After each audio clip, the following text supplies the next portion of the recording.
Batata bamama bandeko na pesi bino mbote bipai biso bozuli baku ya kolanda biso ndenge bomoni générique tokomi na tango ya sembo ndenge tolobaka yoko sembo émission ya lisolo sembo émission ya makanisi sembo émission wapi tokutala rapona kobeta politique ope masolo masusu matali kita ya ekolo. Merci na bino oyo bozona na biso de partout à travers le monde. Na yebi ke boza ebele o bolandaka biso. Merci pour na fidélité, merci pour na confiance. Lelo bandeko batali tokosolo la politique te tokosolo la ikametali bongo kinta ya ekolo. Sembo lelo ekokende mingi na Dubai. Ebele boyebi Dubai malamu. Dubai ezali mboka oyo ba Congolais bakenaka mingi pona kosoma biloko na bango pe pona koya koteka awa na République démocratique du Congo.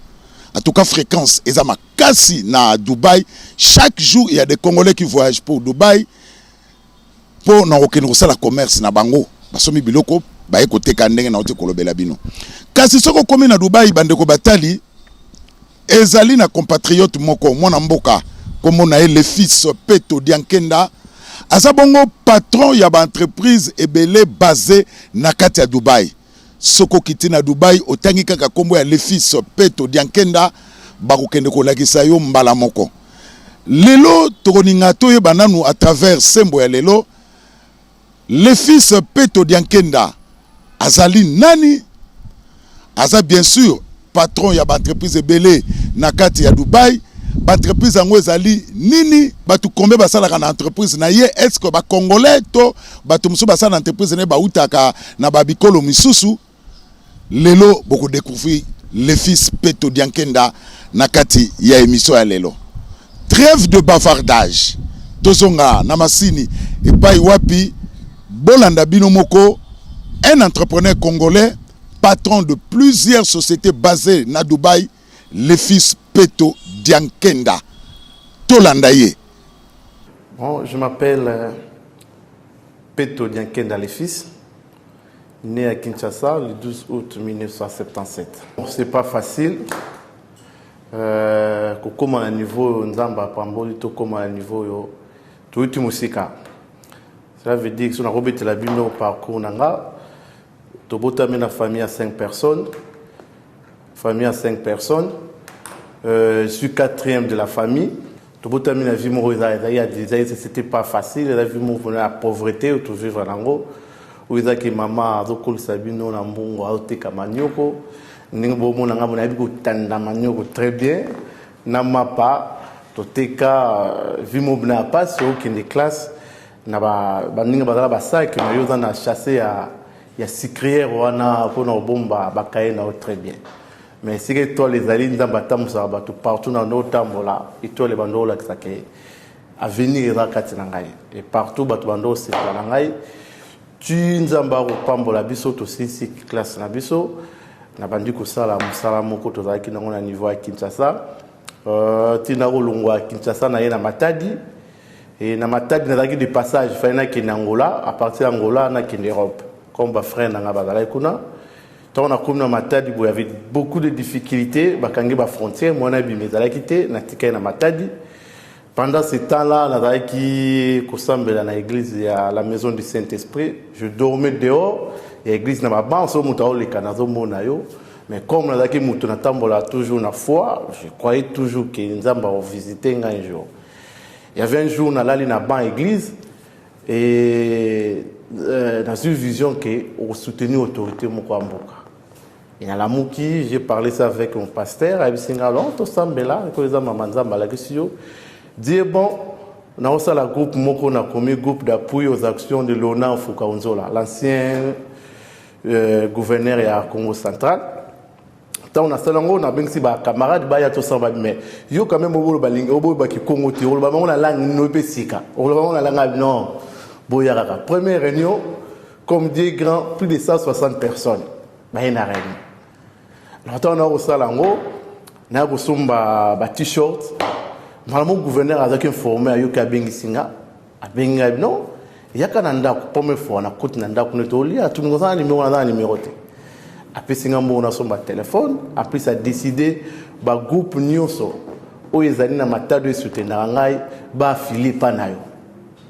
C'était étonnant, même quand on ne comprend pas kisilia parce que bato ba roma contre comment y a une cigarette quinoa y a bato to filer pané comment nzamba tamsa inga bongo et ti fukanzola bazu ba rotia à l'époque j'étais D6 et bien sûr ba gradué ba licencié ba non on a niveau to commune en wesenga mutu moko pas à la licencié pour diriger biso mais ngala si ba non o eza groupe na ngakoma bokulu ngabolongolanga oh non eza ko mara mosusu wa licencié ba komanga ça va ngana tikili bino groupe ngana kei OK na kei na osa su groupe mona ke mona ka pasteur voilà ma ko menga pasteur disambela nzamba ola tsolo ni no sala na ko sambela lumna on attend na osa la groupe d'appui aux actions de Joseph Kabila Kabang et réunion plein plein salle plein maintenant na daki na mbongo te ya faire nourrir bateau bayaki les collaborateurs dans bateau plus de 2000 personnes au souvent là-bas non on a fait ya meeting c'est bon on est tout bateau qui met la masanga na bras Congo mais na même na $1 te na zidi itinéraire na bateau les kanzela ndaka gouverner tout ça la carnaval à l'époque mutu mota rôle la combat Joseph Kabila na Congo central na 2006 avant tout qu'on a ba élection to bandiko kenanzela ndaka gouverner a moni plein bat basin ba banderola tout nini les kanoté garçon mo ba uti kin yim da cette activité il parle de Joseph ici à Matadi oui directement ba PC numéro na ngatu to temple na ta appareil sonné c'est monsieur Peto ngab oui c'est là ngab pas excellence ngab oui c'est Peto bis c'est monsieur gouverneur ça dit tomba ngab oui excellence action ça là même on tina cité pour battre temenga na ça action na niveau ya Congo central ngab excellence c'est bien bon mener na ça bateau le on met ça bango ça non nazo tindela mbongo ya sala o ça na otinda mbongo peut pas conseiller na zinzila na tiba kolata ke mutabenga gouverneur ba collaborateur ba ro yambanga ba moninga ba sauver malheureusement l'action toto kenda quelque part to peut ndo mila masanga trouble bimaki tomba ba pesina pesa ba pesa nga facture ba sola ba protéger nga ba lobi non ba meli mena ba pesi mbongo te la police est quand même biveléré yo melisi bat masanga ba non gouverneur abi nga ba ya otina mbongo non ça sérieux ba kanginga ba kotinga na 24-15 na la na tiba la na gouverneur atinda ba conseil ba futa le gouverneur ne savait pas que nga ba kanginga ba ce gouverneur mais moi na cette activité on a ba kangiye azana kasho mais comment ça atini maire de la ville qui bimisanga na ba tongo ba 5 heures tanga ozwanga wana mais na bimi ba bisinga neto za boy ba imagine ki na kin ba une équipe ya chef de l'état Joseph ya campagne tout ça là on a chargé la mobilisation ya équipe ya chef d'état na campagne na niveau Congo central talandinza basala makambo na parcours na banduana ya travailler na ba autorité mingi au ba travailler sur tous les gouverneurs na travailler na bango na travailler na gouverneur Mbachimbacha j'ai travaillé aussi na gouverneur de Jacques Mbadou on a dagi vraiment point focal à Congo central vraiment mais je suis homme d'affaires toujours maman tout dans le sala ba faire et bando ko accompagner et dans la hôtel à niveau Matadi appartement loué restaurant tout c'est ça après c'est une compagnie à construction affaire à Liboso on a créé société Petrading on a créé société Petrading premier marché ba pesingana réhabiliter résidence ya gouverneur réhabilité na tongi ba guérite ko tonga mur de clôture c'est le premier marché national qui angwana en plus moi misala mike na ko fungola à l'époque dans fungola boîte de nuit on a fait on a combo ya champagne en plus na oza so représentant ya au poète na niveau ya Congo central ba faire on a bandaki nango ya ngwana Congo central et tant to bandi na créé société Percé Limité.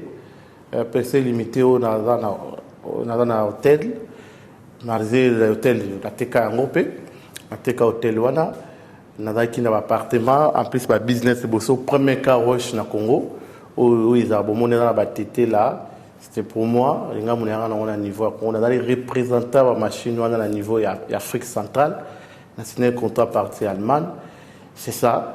À niveau on a commis à société on a dans la société les fils project management service yango wana eza société oyo naza kofonctionne nango na niveau awa ya Dubaï, Afrique du Sud et Canada. Na kati ya le fils project management naza na pedel oyo ezali mpona habillement, oyo eza habillement fashion. En plus naza na service ya carroche. En plus restauration aussi. Bon projet wana ya carroche, je vois que na somo na ki na machine wana munene oyo esokola mituka na niveau ya Kinshasa. Malheureusement dans la langue sauté na céda yango par rapport à la coût na niveau ya Kinshasa baza na capacité de $30 avec sokola mutuka $20 que soit mutuka faut y na mesure moko ba sokola mutuka na ba norme ning pe machine wana ko sala partout nde tozana ba mboko na ba Europe mais tout comment travailler na wana et na pensa ki ko ya na ba saut électrique. Comment on sokola mutuka na niveau to bana na Congo déjà ezali na IGF déjà ba que ça misala wana déjà ko former ba jeune ay ba ningini ba nettoyer mutuka bon so on a essayé ba bandiko na essayé bino électrique c'est ça fonctionnement la ngeza la kai fonga makawa ouvre comme ça matériel na ngoyo o da cho vous allez permettre d'installer un ciment au maï et bimaka. Il faut que l'image soit connectée en haut. Pour connecter à niveau awa. C'est connecté. Et ça, on a lime cigare. C'est ça. Aussi, au branchant awa.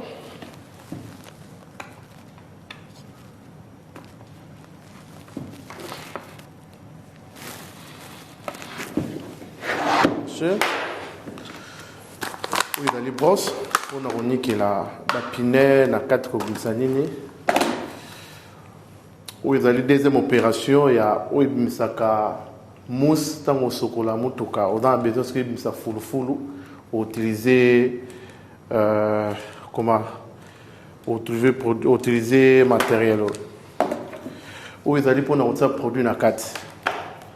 Tu mets ton produit ici. Aux huiles, au kangisiango, s'il vous plaît. Au kangisiango,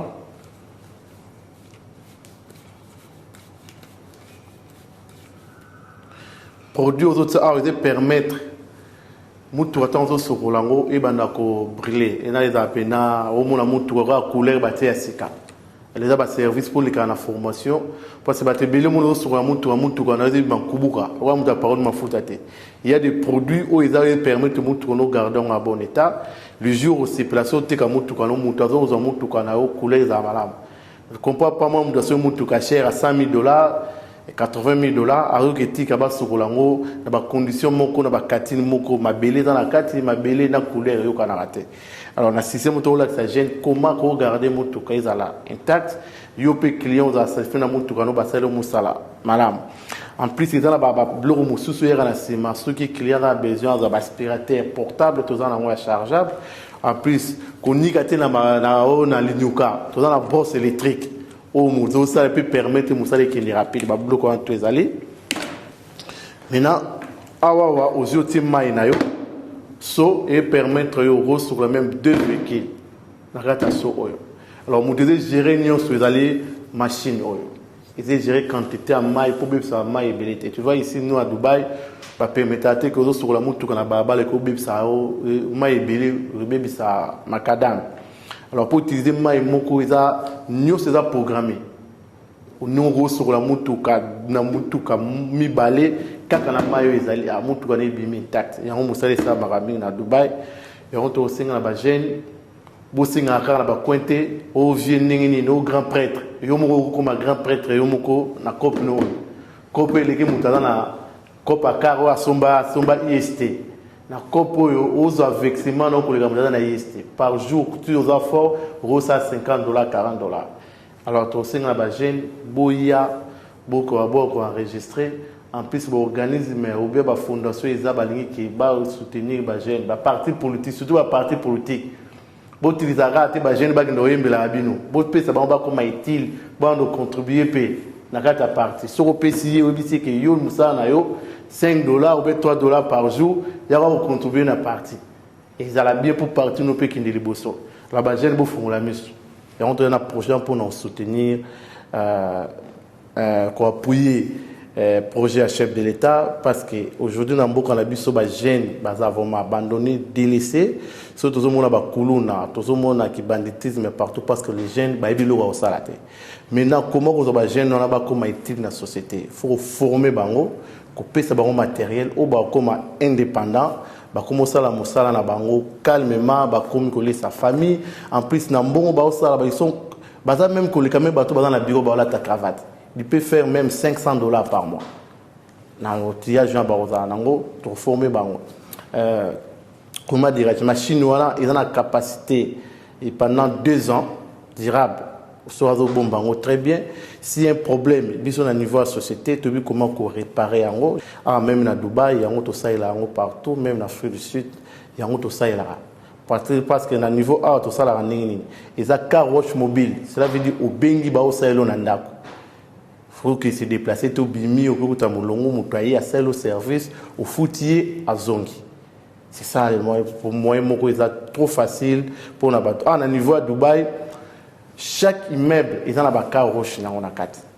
Alors pour signer contrat na bango na immeuble, dans son immeuble on a 200 personnes on a 200 véhicules on a équipe na biso nettoie rien que mituka bato na fin du mois bafuti mutamon na fin du mois en retard il te paye cash directement. Idée zali biso tous en matériel mais tous en pas capable de fournir no matériel tout na bato. Les aide moko to koya na pour nous soutenir projet chef de l'État Kozobagène dans chaque commune. On va travailler avec les bourgmestres, avec les responsables de l'église. Tu viens dans la commune, tu as besoin de 1000 jeunes. Et tu as enregistré les jeunes, tu as une adresse dans Bango, il y a Vandaka, Awa, Moussani, Nasala. Si tu as Bango, tu as une formation à 3 semaines. Et dans la commune, tu as une formation à 3 semaines.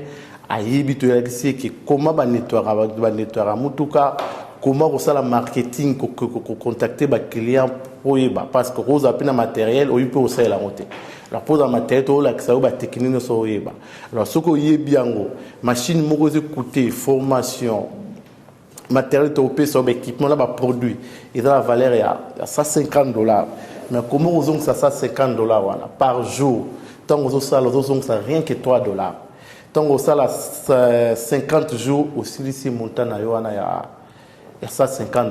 Les restes de machines éthiques, au salaire $100, $50 par jour. Ils ont bon monayo. Bisoto gérant, on te yo moko de gérer bon monayo. Mais yo zara conscient que chaque jour sur na sali, na zong ça bénéfice que $3. Et permettre ba jeune ba comme utile na société, marama ba kulu na na que za souté qui banditisme que si la vie na biso. Parce que tobo sanate que quand ba jeune ba zali abandonné, c'est pour ça au monde ba désordre des aranambo kalabiso, bazo créer ba trouble, même sécurité à mboka na biso, ba service ba ko contrôler bangote. Mais surtout, si on base à la utile dans la société, même les parents vont se là. Comme on lit ça, dans Moussala, na barobala, Moussala, barofoute là. Banda kuna barobana la baron minerval. C'est ça l'idée générale de soutenir vraiment projet à gouvernement. En plus que Sungapé, Bakondi, Batala, Batami, Soubé, Bandingo, Sungaro, Zagara, la ville à Kinshasa, tous les 26 provinces, il faut qu'il y ait un projet. Le rôle à Kinshasa, les capitales, tout bandana on a Kinshasa, on va recruter 25 000 jeunes. 25 000 jeunes sous le patronage du président de la République pour nous soutenir le projet qui est aussi un moutonio soit dans la mécanicien bien, ayato sang à la porte qui est le bosso. Bon, pour le moment, parce que nous allons représenter la société où nous allons fabriquer des machines. Pour le moment, on compte la société, les FIS Project Management, on a 500 machines. Où ils habitent 500 machines. Ce qui, les partenaires au Bakouykoya, qui va moniquer tous sur la jeune Bakouma, le premier partenaire, moi je crois que c'est le gouvernement. Parce que le gouvernement peut dire beaucoup de jeunes Bakouma. Parce qu'il y aura aussi des taxes sur les jeunes Bakouma. Ils vont contribuer sur le niveau du gouvernement. Ça veut dire même le même gouvernement peut soutenir sur la machine. Cela veut dire que Mbongo ont un crédit au Pesabato. Par exemple 500 000, mais na 500 000 on les a été kabia ekozonga il y a un service pour nous cadrer la recette en ezonga mbongo en ezonga ezaka to pesa ba jeune ba kuma utile lo ba jeune baza abandonné comme on a ngai na la jeune comme on a bande comme mususu bana tonga do benga yo senga 500 francs pas son lipa eza vraiment lelo na ko pesa mbongo lipa lobi na ko pesa mais 3 fois na mone comme dérangement comment ko koma indépendant ko ya na projet moko sunga ba jeune po ba kindeli boso c'est ça le to senga ki gouvernement ameko bois kaliso mais nous na compte la société na biso to za dans 500 machines déjà 100 machines dans un niveau à Kinshasa, na niveau à Dubaï dans 400 pour encadrer déjà jeunesse pour Kenya Bosso.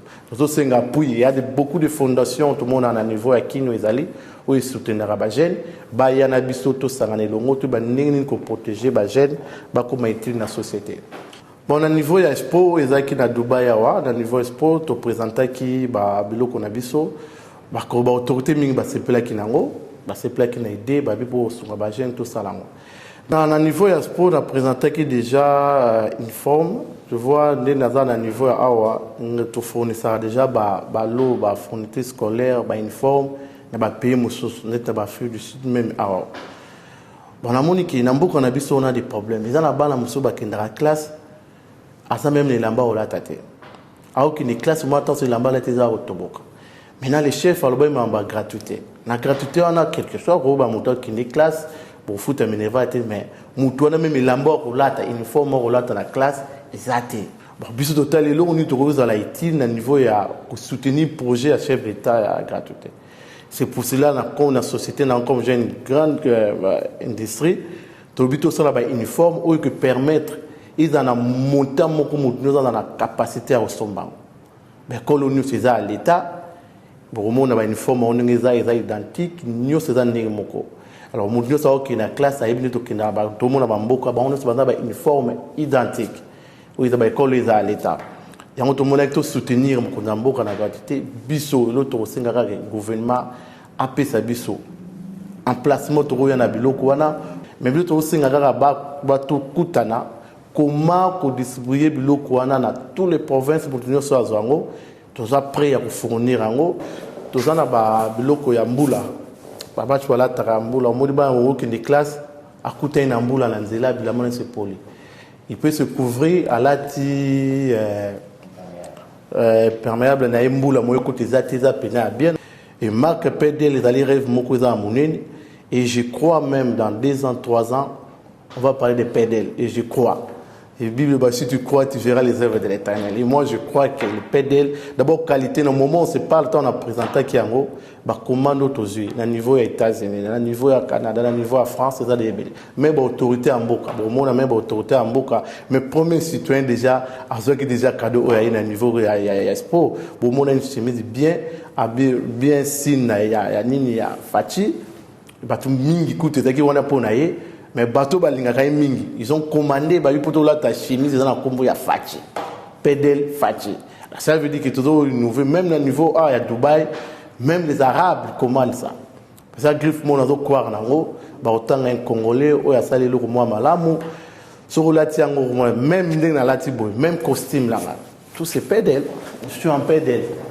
et ça marque bon moi toujours pedel pédale la costume tout na la tande bo mona nena makito ko boy mannequin ils ont toujours pédale la chemise tout marque pédale ça veut dire même to kuta na gotier na nzela azope sa respect ici ya malamu to tongengo malamu mutu moko to royebate so dane et on to singa ba congolais pour soutenir biso ba premier consommateur na osenga za la bino le mal les aranu les congolais to ngo soutenir ndiko bandiko na biso to muso ndika sa loko ah non ye ya augmentable mais tandis que on a beaucoup yo soko yé ce que le arabe pour moi arabe tout va soutenir OK ba France va soutenir carabis le ko ba congolais ça somme ta c'est le royauté et on tout monde même tililo président de la République fallait tout soutenir ba tout sous ba raisonner ma bé pour naï ça veut dire que toute l'autorité vient de Dieu ils ont moment il y a président de la République Fachi Béton donc biso tout pour tout soutenir tout soumettre naï parce que l'obé za tourna yo so yo beurre soutenir moninga ba to soutenir yo zate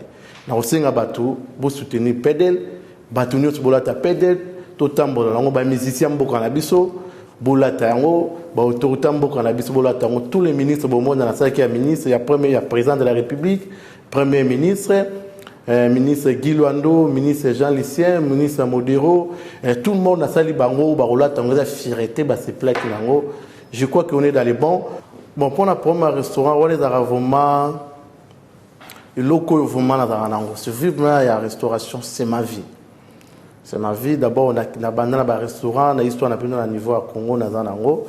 J'étais de passage dans le niveau à Dubaï, dans le Canada. Je partais au Canada. Comme on a besoin de relier à la cuisine congolaise, je suis quelque part, mais je n'étais pas vraiment satisfait. Au niveau de mon qui présenté qui est niveau restaurant. Bon, je me suis décidé à créer un restaurant au niveau à Dubaï. C'est bon, il y a place, il y a trop de visiteurs qui viennent, mais place à relier à propre présenté. On a créé un restaurant à Warren. Le restaurant est le lot. L'autorité, tous les ministres au Bayaka, Dubaï, Bayaka. Tout le monde a très bien. Bayaka, on est allé fierté en Boka. En plus, les bateaux sont des Congolais. Il y a 80%, 90% et 2% sont Ivoiriens, des Ivoiriens et des Camerounais. Les restes, c'est des Congolais. Nous sommes en Boka, nous sommes en niveau à Dubaï. Nous avons toujours pour nous soutenir Boka dans ce pays. Nous allons parmi ceux qui ont compté les restaurants africains à niveau à Dubaï où ils ont bien propre. Parmi les deux premiers sur là. Nous avons la fierté en Boka, nous avons un drapeau. En plus, nous avons un Jimoko au même arabe. Baya kaba au mélange. On est dans les jus de gingembre. Il va commander, il va benga ba livreuse qui est partout. Tout le monde est officialisé en haut. Tout le monde est partout par là. Et tout le monde baya ka ayeka ka parquet mutuka pas mélanger wana. Après si je suis dans un drapeau en Boka, toujours pour nous comme ça drapeau en Boka. Comme ça le coup en Boka, drapeau en Boka ils ont un logo à Joana. Et on au sein dans la bâtonnière sur ce que à niveau à Dubaï. L'adresse est Ali, où ils ont un restaurant pour dépenser le coup en Boka. Et le ministre Nyoso Bayaka, il parle de bien de ce restaurant. Nous avons pas la surtout font la deuxième, troisième, quatrième. Il y a des alliés qui sont partout. En octobre, nous font à Paris. En plus, à Paris, nous avons à Champs-Élysées. Champs-Élysées. Bon, c'était pas facile. Au moment du début, parfois, se formuler le golobi, comme Bayer, pourquoi la salle yango. Mais, Batou, tant que ya moko moko, comme on série, où ils ont un restaurant. Comment propriété à restaurer Zali, service à Batouba travail on a, il y a un moni Batouba Kumoya. Mais on s'est organisé aussi à niveau ya Congo, à niveau aéroport on a biso, coupé sa Batouba, déplier, coupé sa voyageur, bazoya, zoa, il y a un restaurant, il y a un zamaomo pambo la biso, les lots sont un restaurant, il n'y a pas de place. Les lots sont au membre Expo, les bâtonniers sont baïkin Expo, les restaurants où ils ont bango en charge, pour les sabango. Au bleu connu sur bateau, il y a bazar satisfait. Donc bateau ba non du matin dans restaurant congolais. Parce que bleu est au Congo, et où tu as contribué même dans un bleu autour de l'air dans un restaurant et où tu as un Congo. Songolia, Ondakala, Ondakana Zoala, Bumbashi, Bitoyo, bleu connu sur la et où tu as. À ce stade, les chaînes moko nous sont bien organisées, tout ça fierté en boca. Biso souci c'est qui tout de bango roi soya. Alors ben voilà, cette fois-ci, si Warren est restaurant, il y a Bino Yango. Tout ça l'effort, tout ça Bundana, qui est diaspora, puis bazar, on peut s'afficher beaucoup pour tout qui est les bossos. Tout ça pendant la qualité à malam, tout ça qui est nango. D'abord, pour nous faire la société, d'abord prise à l'écolo par rapport à Bissoukuna Mboka, mais avantage c'est à accompagner à bateau. D'abord, au Fongoli, au Fongoli d'entreprise, des tingana investisseurs, nous avons un ID il y a 4 ans, renouvelable. L'ouverture est belle dans la banque. D'abord, ça a crédit pour permettre même il y a 15 ans, 10 ans, ou que ça a l'avantage de monter dans le Congo. On a bien ça projet, on a un crédit dans la banque, mais ça pose toujours des problèmes. La plupart des crédits dans la banque posent un problème. Par rapport au taux de remboursement, c'est trop élevé. Ils permettent de monter à Zong-Sambon. Voilà. Moi, je suis victime de ça. Je suis victime de ça dans le niveau Congo. On a pris des crédits dans la banque. Les lots tombent surtout c'est déplacés qui minto kende. Ils ont vu des hommes d'affaires. Il y a toujours le haut et bas. Au gros, qui t'a le bon mati. Mais Mouto a bien, on peut te critiquer. Mais nous, de temps que nous avons hommes d'affaires, nous avons surmonté les difficultés au Congo. On a pris des crédits. On va appeler ce crédit à $800,000. Crédit à $800,000. Taux d'intérêt 14%. aux autres sont dans une année. Ça ne se fait pas. Ça se fait pas. Mais à niveau A, tu peux prendre un crédit, batali babi qui crédit dans 15 ans pour zonger ça. Tu te fous en haut. Et c'est ça là où vraiment difficulté exacte. Au foot en haut, à l'aise. Et c'est permis. Mais chez nous, ce n'est pas ça. En plus, quand on va faire ce crédit, on a un certificat là. Ici, on ne demande pas ça. On ne demande pas ça, mais chez nous, on peut ça certificat. Si vous pouvez citer, nous sommes des victimes de ça. Les lots sont au TK, hotel, na niveau, des apports na crédit à la banque, na TK hotel. Et ça va réalité pour pouvoir y barango. Tant que ça l'affaire, ils ont marqué bébé au coup tanango. Ils ont TK au monde a toujours en colère. Au coup tanango bébé, batu baro se kayo baro critiquer, mais sur aux visionnaires, au ibuzo logo luka, nzamba au TK au tombola au kenayo. Nous avons une banque pour les compagnies qui sont malgré il y a des crédits, dans les foot mais on essaye comment on fout à Babylone quand on a un nombre d'affaires sans banque évoluer. Alors, on sait que dans le Congo, comment soutenir les jeunes. Tu peux avoir un projet, maintenant on peut ça $56 000 à la banque. So, il y a aussi un certificat. Bon, projet, on est allé parce que moi, je suis beaucoup à Dubaï, tant à Yaki, Nathalie Bazo s'occuper océan là-bas. Biso dans l'océan, partout na tambo partout na tamboli, so que place mais dans les bateaux platango. Mais biso comme si tu as une importance dans le Congo. Au moins la place à maille, tu peux tomber au moins dans Tina. Ils appellent que autant un restaurant, un site touristique, basé côte Sambon. Na autoroute na Dar Salam, na Zalaki na Zanzibar, j'ai vu des choses en Afrique mais Batubayaka. Batouba sont des blancs à visiter. Mais bisous na moi dans l'océan. Mais c'est nul, il n'y a rien de spécial dans mon abeille l'eau qu'ils ont. La salle qui projet na coûté un ministre et à tourisme moderne Simba Matondo to solo naie apprécier projet autour de ton place toujours aménageant.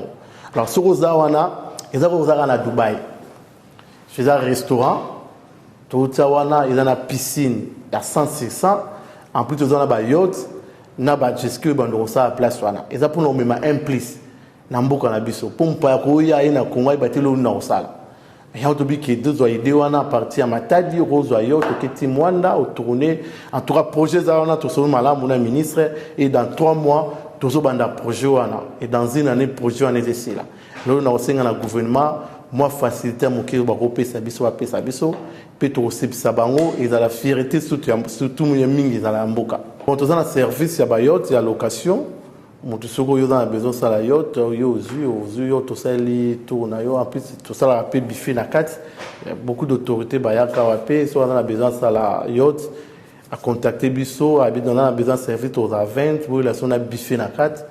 On fait ça déjà des fins TTK Boitanga Yaki. On a fait pour lui pour 40 personnes na 4 yacht. Beaucoup d'autorités au Bayaka Basalango, ça veut dire le même service au Salara, tout le monde en Boka Nabiso.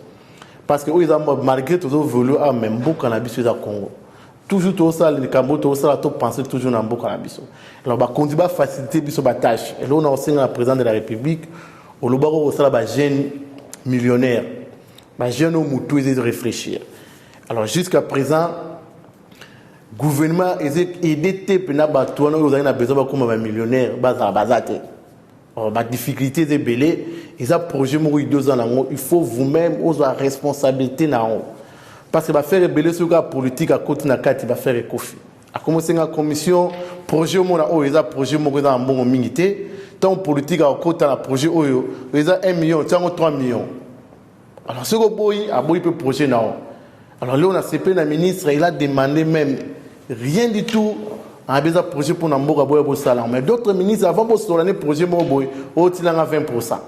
Pesa nga boy moi mudazu projet que ça ngona Namboka musoso pa projet beli to sali a ba projet to sala ngwa teza Congo mais tongo yana ngona Namboka na yo bazo sengo ba commission moko ezangi tina yango biloko beli ba tebeli ba professeur ko sala ngwa hier place bazali à l'aise et là on a enseigné le président de la République aluka mutu moko aza politicien te ou aza homme d'affaires aza sérieux avec ko traiter mamba ba faire asala makambo za pour l'intérêt ya population et ba politique ba kota na makambo te je sais comment les politiciens fonctionnent moi-même je suis politicien aussi mais nabi comment va fonctionner alors makambo nous sala projet na zona ngo ya ba uniforme projet na zona ngo ba so en tout cas monsieur le président on n'a pas besoin vraiment de politiciens qui accaparent. Et ça, projet Moko, tous en avons vraiment bien, tous sont à battre, on n'a pas besoin de monter uniforme, ils ont $10, s'il a $3, il comme $13, $3, ils ont pas $10, ils ont. Babylone, quand on a une idée, on a la télévision. Mais il y a des affaires. Parce que quand on travaille là-bas, on a comment fonctionner. Si on a fonctionné, on a raisonné ici qu'un chef. Tant que chef a vendu à raisonner, on a avancé qui malheureusement des femmes d'Akoufa avec un projet de soit avec presque crédit belé tout dans le Congo, dans le niveau Congo central. Quand il réfléchit, on a contacté des banques comment tout ça bon. Dans un niveau il y a faire et qui les bosso. Alors on a niveau il y a Kinshasa pour un projet dans le lobby à Pont. Pour on a sala qui en parce que je suis natif de Bumbu, né grandi à Bumbu. Et pour on a sali wana ezeko kabula ngiringiri na Bumbu depuis mukili banda. Nzela na sombuli beti batu bakufa batu babuka na wana. Na so ki der au sala pompon eza à 15 mètres. 15 mètres. Eza pomoko eza pomo il faut gouvernement muté sala. Mais so na mbongo wana na ko sumla même le pan on a bandal mais na kasavo. Ça m'a coûté plus de 200 quelques mille dollars. Mais bon, on a vu dans la pompe pour l'intérêt à pas mamba politique malgré que Hollande mais ko sunga bandiko ya ngai ndambo muki nazo et permettre nga na tonga pona bandiko balika na malamu lelo yo nazala politicien te ça me dit absolument rien mais naza makila na ngeza pena ya ba faire eza pena ba faire après c'est singa batuloko la biso na me o ba likingai to sangana to sala makamu pour mboka kindi liboso mboka nyonso etambolaka na ba homme d'affaires il y a un argent conseil moko PDG le dia bisanga tanga mona nga na côte na mamba campagne na route na mamba politique abileki woni danzela na oti ozana nzela mo malamu ya ba faire oza ola na rana biso yo mutu remplacer biso le to za la te remplacer ba doko za oza moko automoni koza courageux tu sais débrouiller na néglige kango mais en réalité na mona ke et papa ya daki na raison et en aussi cette fois-ci je suis basé dans ma monde d'affaires na aucune affaire politique total on a musika et l'autre groupe bakara projet na biso mingiza ko soutenir projet à chef de l'état président de la république nabi ki Hollande même Hollandais en côté ba collaborateur na bazana bonne foi projet to lobby à ko soutenir gratuité enseignement projet to biya ko sala ba so il est pour nous pesa 25 000 jeunes ils ont un projet mo que tombe la côte na yo o ki matsa yo mingi parce que na ba famille wana ba ko lisa bana na bango ba ko bandiko na bango ba ozangelo ko liate même ba famille wana ba ko zala na ko pesa o maboko l'autre senga bina soutenir projet wana ils ont projet malam biso mo na compte entreprise to na 500 so autour ya na ngona Congo les restes total ba fondation ba tamite malamu ba besoin ba soutenir ba jeune ba président ba parti politique pour soutenir ba jeune na bino to pesi bino eza makambote ke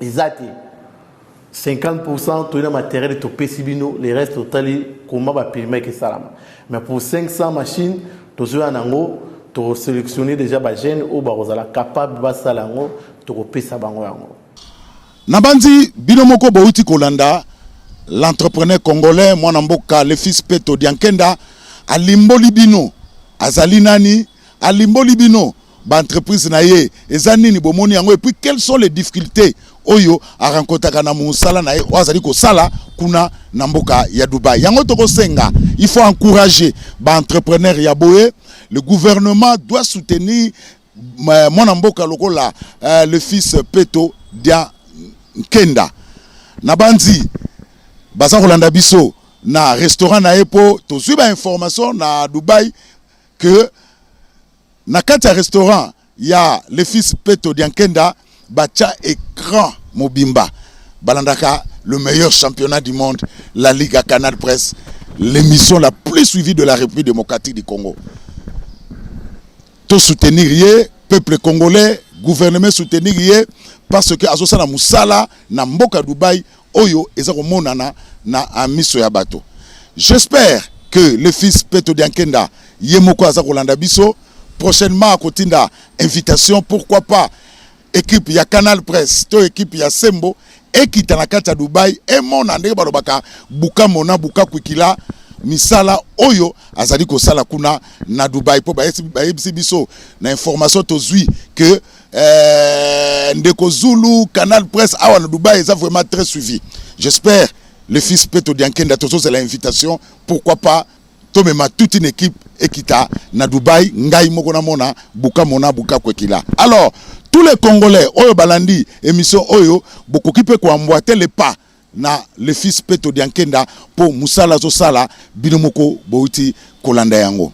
Merci na équipe technique esungi biso awa à partir ya Kinshasa na sima ya caméra zalaki na Kupar Bola mwana ya Yolo na montage Pati Sumbu. Merci en tout cas, merci na Yves Bouya, l'homme de toilettage technique na Edith Chala ya RTNC bangone ba memele biso ba image ya mwana mboka le fils Peto Diankenda, l'entrepreneur congolais patron de plusieurs sociétés basées na Dubai. Botika la malamu ngai nabino nde tokutani mbala ya sima.